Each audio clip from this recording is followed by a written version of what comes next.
A história começa em Breckenridge, uma cidade no condado de Summit, Colorado, situada nas montanhas rochosas e famosa por seus resorts de esqui. O inverno é a alta temporada turística, atraindo muitos visitantes. Cerca de 24 quilômetros ao sul de Breckenridge fica a pacata cidade montanhosa de Alma, localizada no condado de Park. Os moradores dessa pequena cidade são calorosos e gentis, promovendo um forte senso de comunidade e apoio mútuo. Naquela época, as rendas dos moradores eram modestas. Poucas pessoas possuíam carros próprios, então pegar carona era a principal forma de se locomover. Entre os moradores, havia um casal, Jeff, de 26 anos, que gerenciava um negócio de conserto de eletrodomésticos, e sua esposa Bobby, de 29 anos, que trabalhava como recepcionista em uma imobiliária local. O casal se deslocava separadamente todos os dias, com Bobby pegando carona para ir e voltar do trabalho. A viagem levava cerca de meia hora, e Jeff, preocupado com a segurança de sua esposa, fez um chaveiro de latão para ela usar como autodefesa. O tempo passava, e o casal já estava casado há 4 anos e meio. Eles estavam planejando começar uma família e dar as boas-vindas a um novo membro. Bobby tinha acabado de sair de um encontro com amigos e estava planejando pegar carona para casa, como sempre fazia. No entanto, ela não sabia que estava sendo observada por olhos sinistros. Era uma quarta-feira, 6 de janeiro de 1982, e o Colorado foi atingido por uma nevasca rara. Fortes ventos misturados com flocos de neve varriam as montanhas, cobrindo as estradas com uma espessa camada de neve. As previsões do tempo na televisão alertavam repetidamente que as temperaturas noturnas poderiam cair para menos de 30 graus negativos, pedindo a todos que tomassem precauções. Aquele dia era especial para Bobby, pois ela havia sido promovida. Após o trabalho, ela convidou alguns amigos para um bar próximo para comemorar. Logo, todos esqueceram do frio intenso e da tempestade furiosa lá fora. Às 18h20, Bobby ligou para o marido para tranquilizá-lo, dizendo que iria para casa logo após o encontro. Sob as luzes suaves do bar, seu rosto irradiava alegria. Seus amigos ergueram os copos, celebrando sua promoção e aproveitando o precioso tempo de lazer. Eles beberam, compartilharam histórias engraçadas do trabalho e da vida, e riram bastante. Depois de 1h30, por volta das 19h50, Bobby começou a se sentir um pouco cansada e decidiu se despedir de todos e ir para casa. Contudo, seus amigos ainda estavam se divertindo, e um deles sugeriu que Bobby ficasse mais um pouco para que pudessem levá-la para casa depois. Mas, vendo que já estava ficando tarde e não querendo preocupar seu marido, Bobby recusou a oferta gentil e saiu do bar antes deles. Lá fora, os flocos de neve dançavam no ar, e o vento cortante batia em seu rosto, fazendo-a tremer. Poucos carros passavam pela rua. Bobby esfregou as mãos para se aquecer e esperou à beira da estrada por uma carona. Logo, um motorista notou Bobby e parou o carro ao lado dela. Agradecida, Bobby entrou no veículo aquecido. O motor do carro rugiu, e eles desapareceram na imensidão da noite. Jeff não se preocupou muito com a ausência dela, pois estava ocupado entretendo amigos que haviam vindo visitá-lo. Adormeceu sem perceber. De repente, Jeff acordou de um sonho e percebeu que Bobby ainda não tinha chegado em casa. Alarmado, tentou ligar para ela várias vezes, mas não conseguiu contato. Sentindo que algo estava errado, Jeff rapidamente vestiu o casaco, pegou as chaves e dirigiu até a casa de um dos amigos de Bobby, onde ela tinha estado mais cedo. A nevasca estava intensa. Jeff dirigiu sozinho durante a noite, com a ansiedade aumentando a cada momento. As batidas fortes na porta acordaram um amigo, que dormia profundamente. Jeff, sem se preocupar em tirar a neve dos ombros, perguntou urgentemente se ele sabia onde Bobby estava. Ele não tinha ideia de onde ela foi depois disso. Jeff então dirigiu 20 quilômetros até o departamento de polícia de Breckenridge para relatar o desaparecimento de sua esposa. Jeff passou a noite em claro, atormentado pela preocupação. Na manhã seguinte, ele recebeu uma ligação de um fazendeiro que morava a 20 quilômetros ao nordeste. Eles observaram cuidadosamente o chão coberto de neve ao longo do caminho. Após procurarem, encontraram uma luva manchada de sangue e um lenço não muito longe da mochila. Desanimado, Jeff recuperou a carteira de motorista na fazenda e voltou para casa. Enquanto isso, Jeff tinha chegado mais cedo do trabalho após receber a ligação de Bobby, então ele não pensou muito na ausência dela.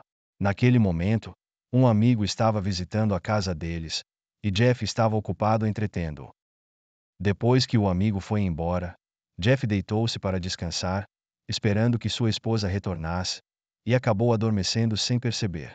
Ele olhou ao seu lado e viu que a cama ainda estava vazia. Já era meia-noite. Ele imediatamente tentou ligar para sua esposa, mas, por mais que tentasse, não conseguia falar com ela. A tempestade de neve rugia implacavelmente enquanto Jeff dirigia sozinho pelas estradas cobertas de neve, ficando mais ansioso a cada minuto. Enfrentando a nevasca, ele finalmente chegou à casa do amigo. Sonolento, ele abriu a porta e, ao ouvir o que Jeff tinha a dizer, sentiu um medo profundo. No entanto, a polícia informou que apenas algumas horas haviam se passado desde o desaparecimento, não sendo tempo suficiente para registrar um boletim de ocorrência. Naquela noite, Jeff se revirou na cama, incapaz de dormir. No início da manhã seguinte, ele recebeu um telefonema em casa. O fazendeiro morava a 20 quilômetros ao nordeste da casa deles. Durante suas rondas matinais, ele notou alguns itens na estrada. Ao inspecioná-los mais de perto, encontrou uma carteira de motorista e alguns pertences pessoais. A carteira de motorista pertencia a Bobby. Após essa descoberta, o fazendeiro ligou para o número na carteira e conseguiu falar com Jeff. Sem perder tempo, Jeff reuniu alguns amigos e foi até a fazenda. Enquanto dirigiam, observavam atentamente a paisagem nevada pelas janelas do carro. Logo avistaram uma mochila azul bem visível. Jeff a reconheceu imediatamente como a que Bobby costumava carregar. Eles saíram do carro e começaram a procurar na neve. Apesar de uma busca minuciosa, não conseguiram encontrar nenhum sinal de Bobby. Os amigos de Jeff se recusaram a desistir e decidiram procurar ao longo da rota habitual de Bobby para casa. Eles levaram seus esquis para o Ozy Air Pass, localizado entre Breckenridge e Alma, a cerca de 16 quilômetros de Breckenridge, a uma altitude de 3.500 metros. O passo havia recentemente sido atingido por uma nevasca, deixando-o coberto por uma espessa camada de neve que chegava até as panturrilhas. O grupo entrou no passo de montanha com esquis, observando cuidadosamente os arredores. Pouco depois, encontraram Bobby caída na neve, sem vida. Ao receberem o relatório de uma pessoa desaparecida, um grande número de policiais chegou ao local. Devido ao clima frio, o corpo de Bobby foi encontrado congelado. As autoridades vasculharam a área próxima e descobriram o chaveiro de latão de Bobby no estacionamento na base da montanha, aquele que Jeff havia feito para ela. Além disso, encontraram uma meia laranja que não pertencia a Bobby. Nas proximidades, também encontraram uma mochila não identificada contendo moedas, medicamentos e outros itens. Jeff ficou profundamente abalado ao receber a notícia sobre sua esposa. Ele entregou à polícia uma luva que havia encontrado na neve. Testes laboratoriais sugeriram que a evidência poderia estar ligada a um indivíduo envolvido no incidente. Devido às limitações da tecnologia de DNA na época, as autoridades preservaram cuidadosamente a evidência para futura análise. Naquela noite, o motorista que deu carona a Bobby foi considerado crucial para a investigação. No entanto, ninguém havia visto Bobby entrar no carro de outra pessoa. Como resultado, Jeff naturalmente se tornou o principal suspeito e foi interrogado pela polícia. Ele afirmou que estava em casa recebendo amigos naquela noite e saiu brevemente para procurar Bobby. No entanto, durante a investigação, o amigo de Jeff nunca apareceu, então ninguém pôde confirmar seu álibi. No dia seguinte ao achado do corpo de Bobby, a polícia recebeu outra denúncia sobre uma pessoa desaparecida chamada Annette. Recentemente, várias pessoas haviam desaparecido na área, o que era altamente incomum e rapidamente chamou a atenção da polícia. Annette, uma jovem de 21 anos de Idaho, era uma delas. Ela tinha uma mãe que se casara novamente e vários irmãos. Annette era conhecida por sua visão positiva da vida e suas aspirações para o futuro. Ela se mudou para Breckenridge há 4 anos, após terminar o ensino médio, e tinha vários empregos, trabalhando em turnos diurnos e noturnos. Annette era conhecida por sua atitude positiva, bons relacionamentos com os colegas e ética de trabalho confiável. Quando ela faltou ao trabalho por 2 dias consecutivos e não pôde ser contatada por telefone, seus colegas chamaram a polícia. A investigação revelou que 2 dias antes, Annette havia deixado seu emprego no Holiday Inn e pegado carona até uma farmácia em Breckenridge. Às 16h45, uma testemunha a viu conversando com uma mulher dentro da farmácia. Com 2 mulheres desaparecendo na mesma noite, a polícia achou o caso incomum e questionou novamente o marido de Bobby, Jeff, perguntando se ele conhecia Annette. Por volta das 17 horas, Annette pegou uma carona de volta para casa. Ela deveria ir para seu trabalho de meio período em um bar, mas desapareceu. Inicialmente, Jeff negou conhecê-la, mas alguns dias depois, viu a foto de Annette no jornal e lembrou-se de algumas coisas. Ele voluntariamente procurou a polícia, dizendo que talvez tivesse encontrado Annette uma vez, pois ela tinha pegado carona em seu carro um ano antes, embora não tivessem tido mais contato depois disso. A admissão de Jeff apenas aumentou a suspeita da polícia. 2 meses após o incidente, Jeff concordou em fazer um teste de polígrafo, que indicou que ele estava dizendo a verdade. No entanto, sem novas pistas, a investigação parou. Bobby lutou ferozmente durante o ataque, resultando em uma luta que deixou ferimentos visíveis em seu agressor. Eventualmente, ela caiu no chão, ferida. Enquanto o assassino mexia nos pertences de Bobby, ele erroneamente pensou que as meias curtas no carro eram dela e as descartou junto com outros itens. No entanto, a polícia fez uma descoberta crucial. Dentro da carteira de Annette, encontraram um cartão de visitas pertencente a Jeff, o marido de Bobby. Jeff havia admitido conhecer Annette 6 meses antes, mas a presença de seu cartão de visitas aumentou significativamente as suspeitas.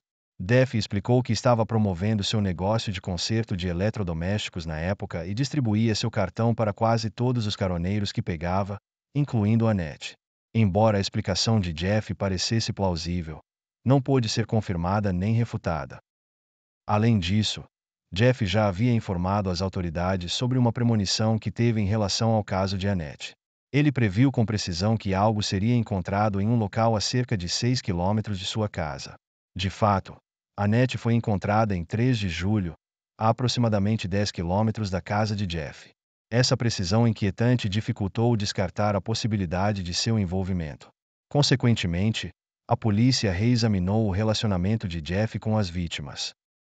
Alguns vizinhos descreviam Jeff como muito carinhoso com sua esposa, destacando que o casamento deles parecia harmonioso e com poucas discussões. No entanto, outros mencionaram um incidente ocorrido 2 dias antes do assassinato de Bobby, quando ela trouxe uma pizza fria para casa, o que deixou Jeff furioso. Embora esse motivo parecesse improvável para um assassinato, Jeff, sendo a única pessoa conhecida de ambas as vítimas, foi submetido a outro teste de polígrafo e mais uma vez foi considerado sincero.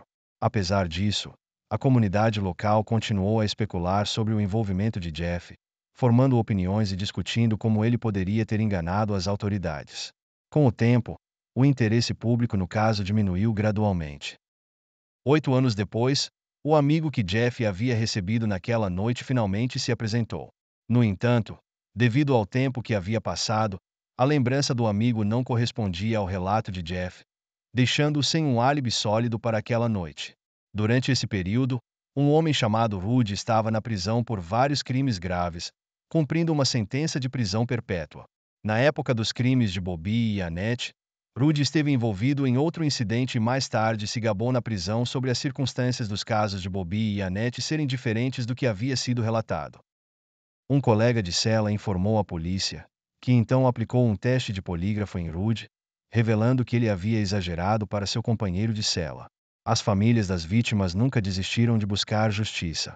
A família de Annette até contratou um investigador particular para procurar evidências de todas as maneiras possíveis, mas sem sucesso. O caso esfriou e décadas se passaram.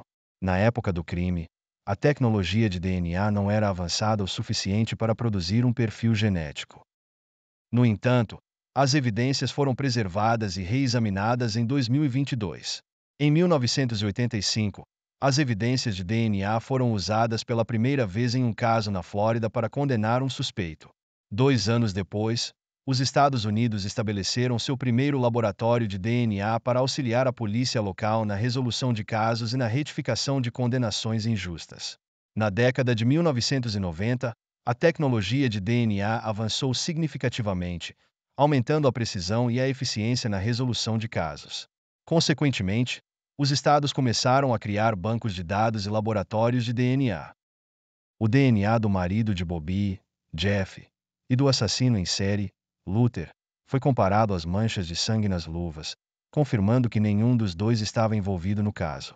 Em 1998, a polícia inseriu o DNA do criminoso no banco de dados criminal, mas não encontrou nenhuma correspondência.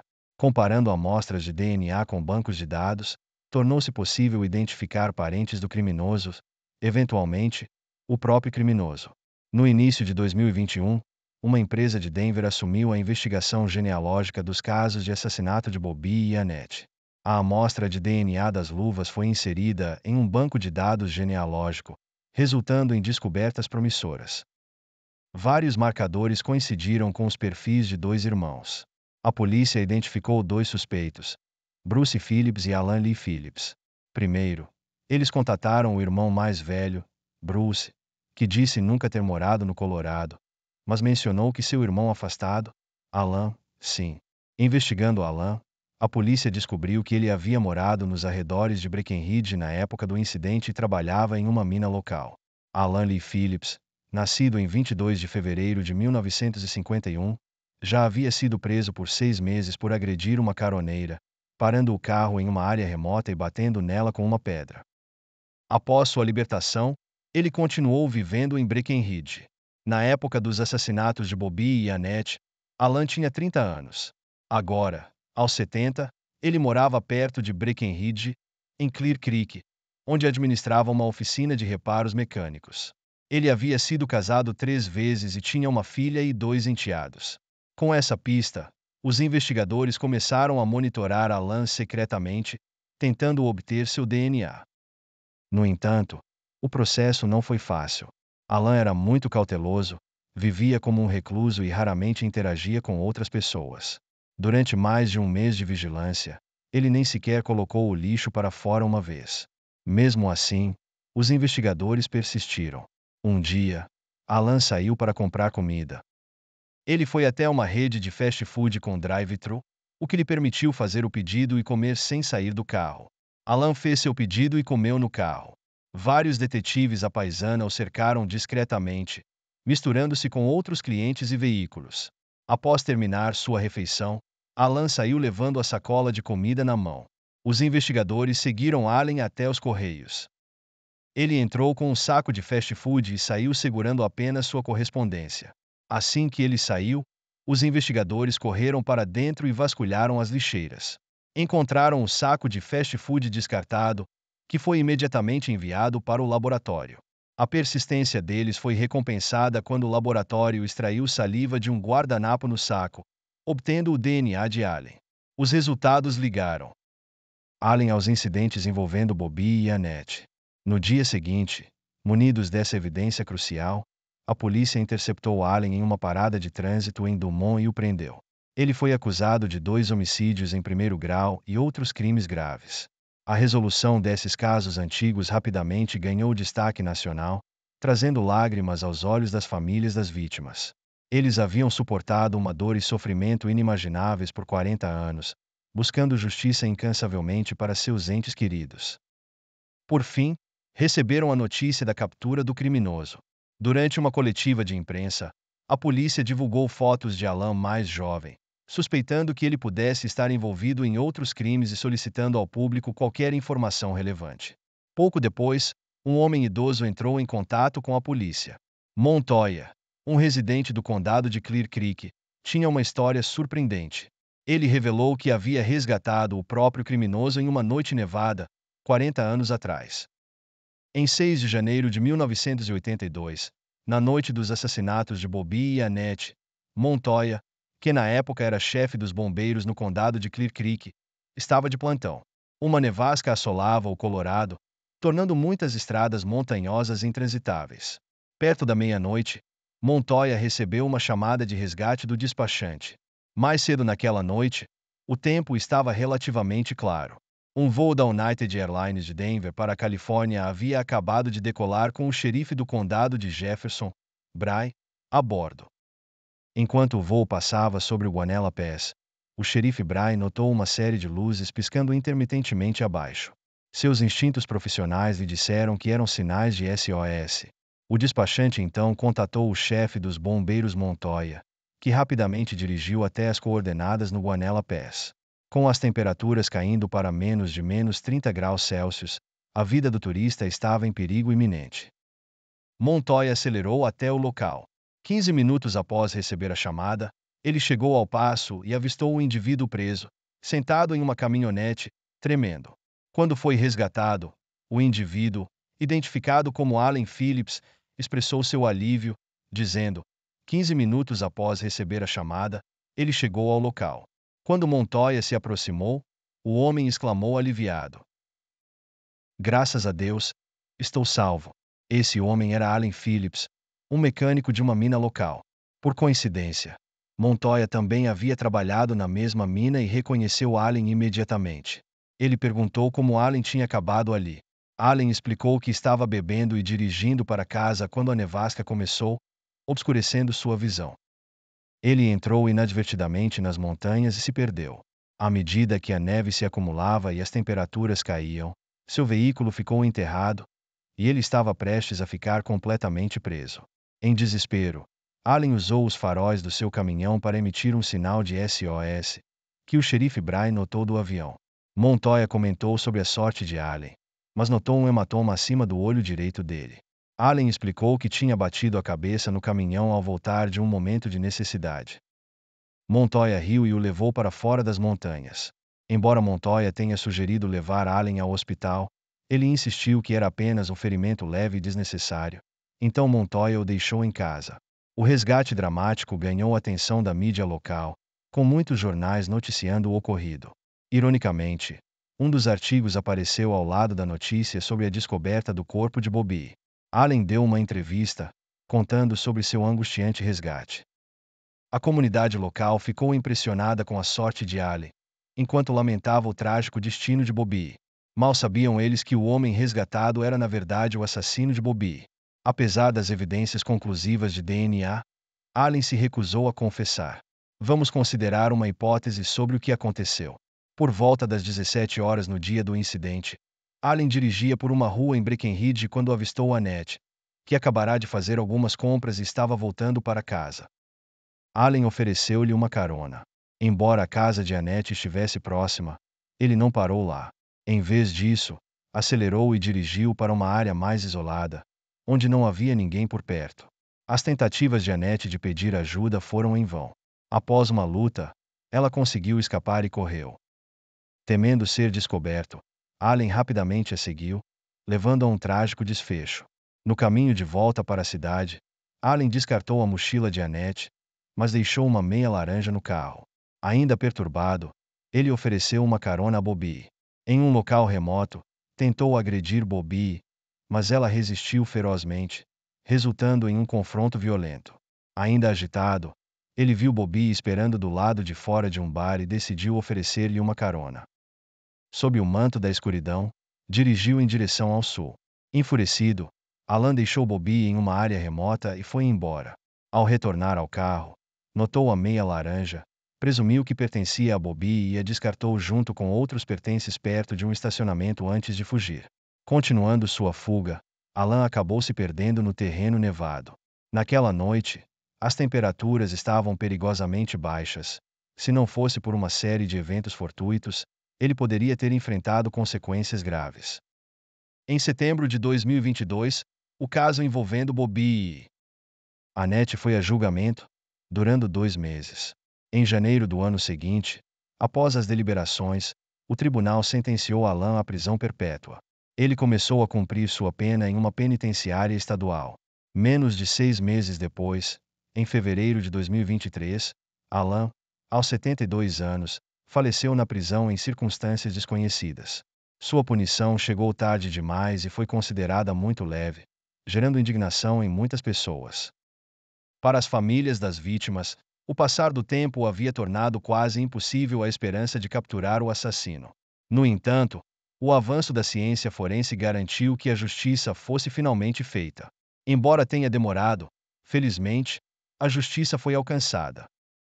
Obrigado por assistir. Se você gostou, não esqueça de deixar um like e se inscrever no nosso canal. Seu apoio nos motiva a continuar criando. Muito obrigado. Obrigado por assistir. Se você gostou, não esqueça de deixar um like e se inscrever no nosso canal. Seu apoio nos motiva a continuar criando. Muito obrigado.